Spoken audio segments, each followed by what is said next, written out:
तो आज हम डिस्कस करेंगे करंट और करंट किससे मेजर किया जाता है उसके बारे में। देखो सबसे पहले करंट क्या होता है। इलेक्ट्रिसिटी के बारे में मैंने तुम्हें बेसिक बताया था कि प्रॉपर्टीज ऑफ चार्ज क्या होता है। देखो इलेक्ट्रिसिटी के बारे में हमने बेसिक जब पढ़ा था ना चार्ज के बारे में, तब मैंने कहा था दो टाइप के चार्ज होते हैं। पहला होता है एक स्टैटिक जो रुका हुआ चार्ज है, ठीक है, जो हम आगे 12th क्लास के आसपास पढ़ेंगे, ठीक है। और एक होता है हमारा फ्लोइंग चार्ज जो चलता हुआ चार्ज, जिसको इलेक्ट्रिसिटी कहते हैं, बेसिकली करंट कहते हैं, ठीक है। तो करंट वही है the flow of charge, the flow of charge, the flow of charge with respect to time, with respect to time, ये है हमारा करंट की डेफिनेशन। यानी कि जो चार्ज है रुका हुआ नहीं है, रुका हुआ चार्ज स्टैटिक और चलता हुआ चार्ज करंट, ठीक है। तो the flow of charge with respect to time का मतलब है, देखो करंट को हम डिनोट करते हैं आई से, ये हो गया हमारा करंट, ठीक है, जिसको हम करंट बोलेंगे, ठीक है। यहाँ पे करंट का फॉर्मूला बताता हूँ मैं तुम्हें। ये है करंट इक्वल टू क्या होता है, the flow of charge with respect to time. अब चार्ज के लिए क्या यूज करते हैं वो, चार्ज बाय टाइम, ठीक है, चार्ज बाय टाइम। अब टाइम को टी से डिनोट करेंगे और चार्ज को किससे करेंगे, क्यू से। ये हमने पहली वाली वीडियो में डिस्कस किया था, ठीक है। देखो तो करंट के क्या फॉर्मूला बनता है, I equal to Q T, यानी कि करंट इक्वल टू चार्ज पर यूनिट टाइम, ठीक है। इसको हम ऐसे भी लिख सकते हैं, I equal to Q by T, ठीक है। अब देखो चार्ज के बारे में हमने ये डिस्कस कर लिया। अगर ये इसका फॉर्मूला, देखो S I unit of charge, SI unit of charge is charge की SI यूनिट होती है एम्पियर, एम्पियर, जिसको हम A से डिनोट करते हैं। यानी कि मान लो कोई न्यूमेरिकल आ गया, ठीक है, जिसमें हमें चार्ज दे रखा है और टाइम दे रखा है, तो हमें उससे में करंट निकालना है। तो करंट निकाल कर उनको डिवाइड करेंगे और लास्ट में A लगाएंगे, क्योंकि A मतलब जिसकी SI यूनिट है लास्ट में लगाया जाएगा A, ठीक है। तो जैसे ये हो गई हमारे पास SI यूनिट ऑफ चार्ज। अब बात करते हैं कि देखो एक एम्पियर है, एक एम्पियर है, तो एक एम्पियर कितने मिली एम्पियर के बराबर होता है, मिली एम्पियर, या फिर एक एम्पियर कितने माइक्रो, ये एमसीक्यू में आ सकते हैं कभी बोर्ड वगैरह में, ठीक है। तो माइक्रो एम्पियर की कितने बराबर होता है वो भी डिस्कस कर लेते हैं। तो एक एम्पियर में कितने मिली एम्पियर होते हैं, वो होते हैं 10⁻³ और एक एम्पियर में माइक्रो कितने होते हैं, यानी कि 10⁻⁻6, ठीक है, क्लियर।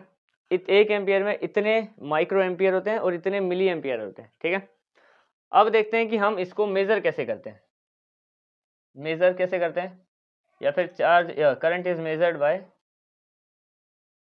करंट इज मेजर्ड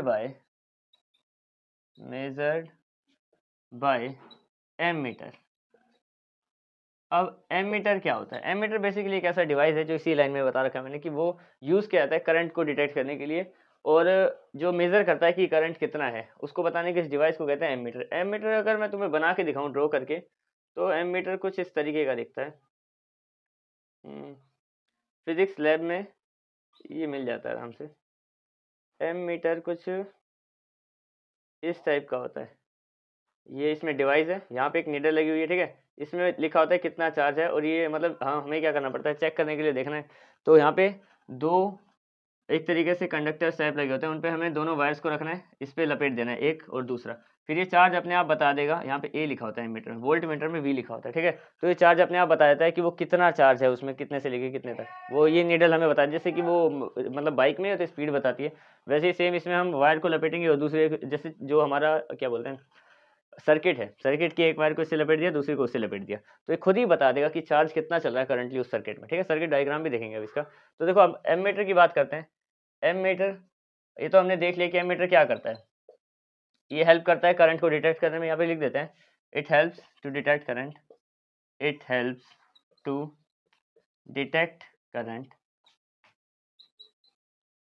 अब इसकी भी प्रॉपर्टी है एमीटर की, इसमें लो रेजिस्टेंस होता है, इट हैज लो रेजिस्टेंस, यानी कि ज़्यादा रेजिस्टेंस के करंट को ये नहीं डिटेक्ट कर पाएगा, ये कम को कर पाते हैं। ज़्यादा के लिए वोल्ट मीटर है, जैसे कि करंट कभी ज़्यादा आ रहा है तो फिर वोल्ट मीटर लगाते हैं वहाँ पे, लेकिन जो एम मीटर है वो कम के लिए यूज़ किया जाता है, इसमें रेजिस्टेंस कम रहता है, ठीक है।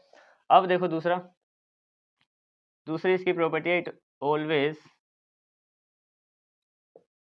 कनेक्टेड इन सीरीज, यानी कि जहाँ पे हमारा डिवाइस लगा हुआ है, कोई भी डिवाइस जैसे बल्ब है, फैन है, कोई भी हमारा जो सर्किट है उसमें डिवाइस एक लगा ही होता है कोई ना कोई, ठीक है। तो उसके साथ ही कनेक्टेड सीरीज में रहेगा, पैरेलल नहीं रहेगा। हम उसका वो सर्किट डायग्राम देखते हैं थोड़ा, तो उससे आइडिया हो जाएगा।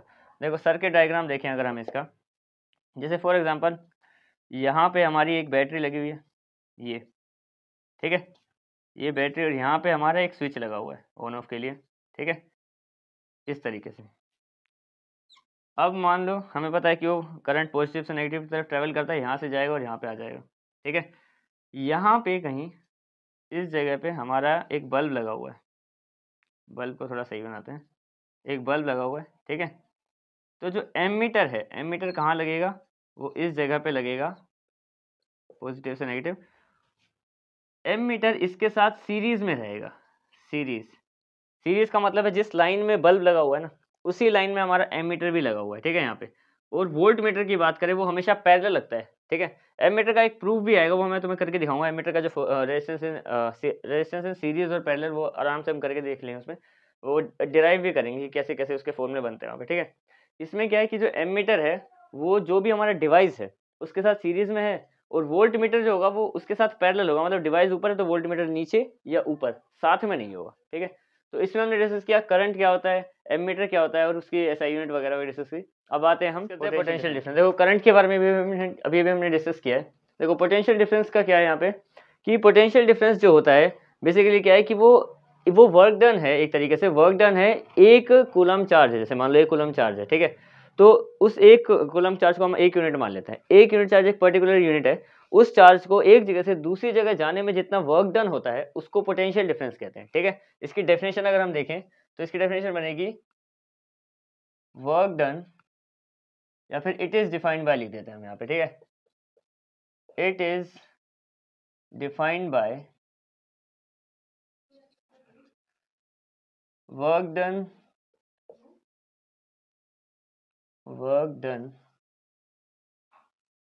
required to move a unit charge from one place to another, उसको बोलते हैं पोटेंशियल डिफरेंस। मतलब जितना वर्क डन लगता है एक जगह से दूसरी जगह जाने के लिए, ठीक है, एक यूनिट चार्ज को, तो मतलब प्लेस चेंज करने के लिए बेसिकली, ठीक है, तो उसको बोलते हैं हम पोटेंशियल डिफरेंस। पोटेंशियल डिफरेंस को हम डिनोट करते हैं V से, जैसे करंट को हम करते हैं I से, क्लियर। तो पोटेंशियल डिफरेंस में हमने क्या बोला, किसके बराबर होता है, वर्क डन अपॉन चार्ज। तो हम इसको क्या बोल सकते हैं, V इक्वल टू W/Q, ठीक है। अब देखो जितना वर्क डन लगा हर एक चार्ज में पर यूनिट चार्ज, तो अब हम इससे क्या बोल सकते हैं कि जो एक वोल्ट होता है, वोल्ट जो है वो किसके इक्वल होगा, वोल्ट होता है वर्क डन के ऐसे यूनिट क्या है, इसकी तो हमें पता है जूल है, भी मैंने वोल्ट लिख दिया पहले, बताऊंगा अभी तुम्हें जूल होता है, इसकी पोटेंशियल डिफरेंस की वोल्ट होती है।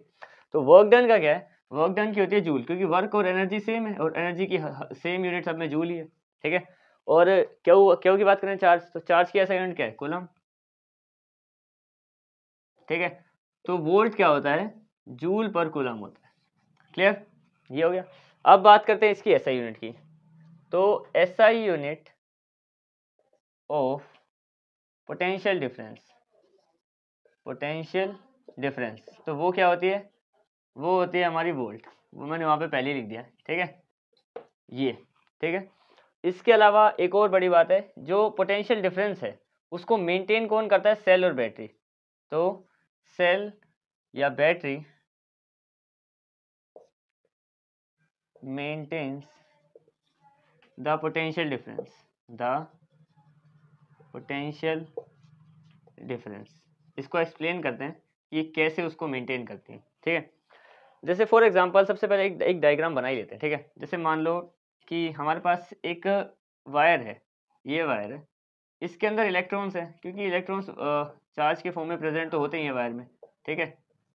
अब मान लो इसके अंदर अगर इलेक्ट्रॉन्स है, ठीक है, और इसके इलेक्ट्रॉन्स बराबर हैं, जितने यहाँ है उतने ही वहाँ पे, मान लो 4 कर लेते हैं एग्जांपल के लिए कि 4 हैं, इस एंड पे भी दूसरे एंड पे भी। हमें तो वो डिस्टेंस देखना है ना, यहाँ पे हमने बोला था कि एक प्लेस टू अनदर, यानी कि डिस्टेंस ट्रेवल करना चाहिए। अभी मान लो यहाँ पे बराबर है, यहाँ पे इलेक्ट्रॉन और वहाँ पे इलेक्ट्रॉन बराबर है, तो वो मूव करने की उनको जरूरत नहीं है, वो तो स्टेबल रहेंगे, स्टैटिक चार्ज रहेगा। लेकिन अगर मान लो हमें पोटेंशियल डिफरेंस को क्रिएट करना है, तो हमने क्या बोला, सेल या बैटरी से कर सकते हैं। कैसे कर सकते हैं, जैसे मान लो मैं यहाँ पे क्या करूँ कि यहाँ से एक वायर में, यहाँ पे मैंने एक बैटरी कनेक्ट कर दी इस तरीके से। अब देखो यहाँ पे हमें पता है कि जो सेल एक तरीके से एक तरफ से पॉजिटिव चार्ज होता है और दूसरी तरफ से नेगेटिव चार्ज होता है। तो इस हिसाब से जब यहाँ पे पॉजिटिव चार्ज आएगा, हमें पता है कि जो इलेक्ट्रॉन्स है वो यहाँ से इस तरफ पॉजिटिव की तरफ भागेंगे आगे की तरफ। अब जब यहाँ से पॉजिटिव की तरफ भागने लगेंगे इलेक्ट्रॉन्स इस तरफ को, तो यहाँ पे क्या होगा, यहाँ पे स्पेस खाली होने लग जाएगा, वैकेंट स्पेस कम हो गया। अब जब स्पेस कम होगा हमारे पास, तो यहाँ पे जो पोटेंशियल डिफरेंस एक तरीके से उसका जो चार्ज है वो इक्वल नहीं रहेगा। मान लो यहाँ से इलेक्ट्रॉन्स कम होना शुरू हो गए यहाँ से, ठीक है, यहाँ पे कम रह गए, वहाँ पे इलेक्ट्रॉन ज़्यादा है, यहाँ पे कम है। अब हमें पता है जो पोटेंशियल डिफरेंस है वो क्या होता है, वो ज़्यादा से कम की तरफ को शिफ्ट होता है। तो यहाँ से जो इलेक्ट्रॉन्स है वो इस तरफ को आने लगेंगे अपने आप ही। दो कारण है उन इलेक्ट्रॉन के इधर को आने के भी, दो कारण है। जैसे कि मान लो यहाँ वाले इलेक्ट्रॉन जगह खाली करते जा रहे हैं, ठीक है, तो यहाँ से वो पॉजिटिव की तरफ जा रहे हैं। अब जो नेगेटिव चार्ज उस तरफ को धक्का देगा, अगर मान लो नेगेटिव चार्ज उस तरफ को जा रहा है, एग्जाम्पल के लिए बोलें कि नेगेटिव चार्ज अगर उस तरफ को जा रहा है, तो क्या होगा, नेगेटिव से इलेक्ट्रॉन भी नेगेटिवली चार्ज है, तो नेगेटिव से नेगेटिव क्या होगा, रिपेल होगा। तो रिपेल की वजह से भी वो उधर को शिफ्ट होने लग जाएंगे। तो एक सेल या बैटरी लगाने की वजह से देखो यहाँ पे जो चार्ज है वो मूव करने लग गया और वहाँ पे एक प्लेस से दूसरी प्लेस जा रहा है, तो वर्क हो रहा है, ठीक है। उस हिसाब से पोटेंशियल डिफरेंस यहाँ पे क्रिएट हो जाता है सिर्फ एक सेल या बैटरी लगाने की वजह से। जैसे फॉर एग्जाम्पल, जैसे मान लो यहाँ पे एक बीकर रखा है मैंने, कुछ इस टाइप का एक कंटेनर है, बीकर का कंटेनर मान लो, ठीक है, ये कंटेनर है और इसमें पानी है, एग्जाम्पल के लिए कि इसमें इतना पानी भरा हुआ है, इसमें भी इतना ही पानी, इक्वल अमाउंट ऑफ वाटर भरा हुआ है दोनों में, ठीक है। अब अगर मान लो इसका पाइप मैं ओपन कर भी दूं, तो क्या ये मूव करेगा, नहीं करेगा मूव। अगर इसको मूव कराने के लिए मुझे क्या करना पड़ेगा, इसके पानी की क्वांटिटी अगर मैं कर दूं कम, तब ये क्या करेगा, वो उसको बैलेंस करने के लिए यहाँ से पानी उधर को जाना शुरू हो जाएगा इस तरफ को, है ना।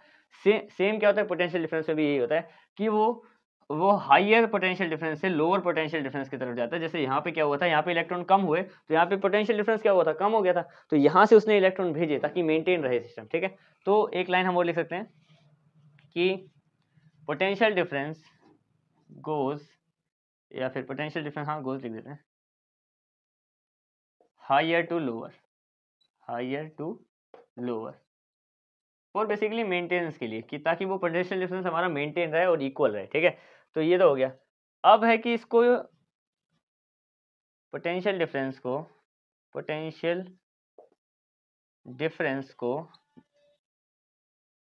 डिटेक्ट किससे करते हैं हम, डिटेक्टेड बाय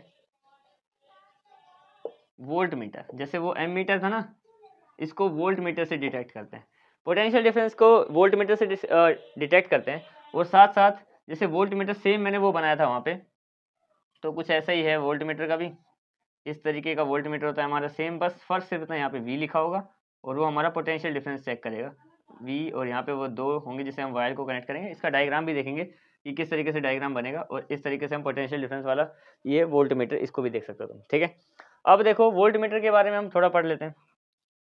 वोल्ट मीटर, सबसे पहले डिटेक्ट टू पोटेंशियल डिफरेंस, किसी भी जो हमारा सर्किट है उसमें पोटेंशियल डिफरेंस को चेक करने के लिए क्या दिया है, वोल्ट मीटर। तो वोल्ट मीटर की जो खासियत है वो क्या है, इट हैज़ हाई रेजिस्टेंस। जैसे एम मीटर में लो था ना, इसमें रेजिस्टेंस कितना होता है, ज़्यादा होता है। रेजिस्टेंस बेसिकली एक टाइप का ब्रेकर होता है, आगे हम पूरा पढ़ेंगे ओम्स लॉ में और उसके आगे रेजिस्टेंस के बारे में, ठीक है। तो इसमें क्या होता है, ज़्यादा होता है उसमें कम होता है, अगर डिफरेंस आएगा तो ये एक पॉइंट बन जाएगा। दूसरा, इट इज़ ऑलवेज